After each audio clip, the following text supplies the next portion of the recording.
En remportant aujourd'hui la 4e étape du Tour du Rwanda, Edwin Avila a réalisé son rêve. Depuis sa première venue au Rwanda en 2017, où il avait frôlé la victoire à 2 reprises avec son équipe américaine du Team Immulinet, il avait en tête de briller à nouveau sur les routes du pays des 1000 collines. À 29 ans, le Colombien a remporté aujourd'hui sa première victoire sur le continent africain après avoir déjà gagné en Asie, en Europe et en Amérique du Sud. Tous les scénarios imaginés pour cette 4e étape ont été bouleversés dès les premiers kilomètres au départ de Rubavu. Ceux qui s'attendaient à une journée tranquille après la longue étape de 213 km d'hier ont pu être surpris par son déroulement totalement incroyable. Le Colombien de l'équipe Israel Cycling Academy a réussi le coup parfait, attendant le bon moment et réussissant à se placer à chaque fois dans les bonnes échappées. Son courage et son abnégation lui a permis de franchir la ligne d'arrivée à Karongi avec son dernier compagnon d'aventure, Pablo Torres de l'équipe Interpro, avec seulement 3 secondes d'avance sur le reste des attaquants de la journée.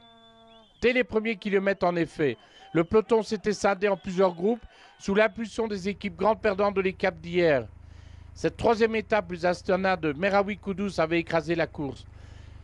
Le maillot jaune érythréen savait qu'il avait une marge suffisante au classement général pour ne pas s'inquiéter face à ses offensives. Il préféra garder le contrôle à distance, les principaux bénéficiaires d'aujourd'hui restant à plus de 4 minutes de lui après cette 4e étape. Le classement individuel, le Colombien Avila Vanegas devant Muino Torres, l'Espagnol, devant l'Érythréen Sirac Tesfom, le premier Rwandais Samuel Mugisha. A noter qu'Alessandro Fedeli, le maillot jaune du premier jour, a pris 20 secondes de pénalité pour s'être ravitaillé dans les 20 derniers kilomètres.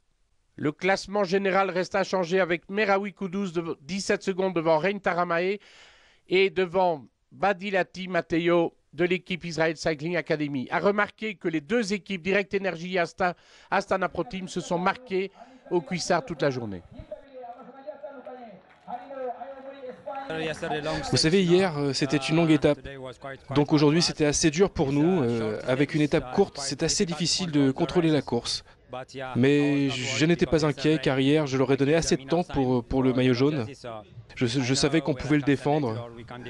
Donc avec mes équipiers, on a fait un super boulot pour défendre le maillot jaune. Donc on reste content.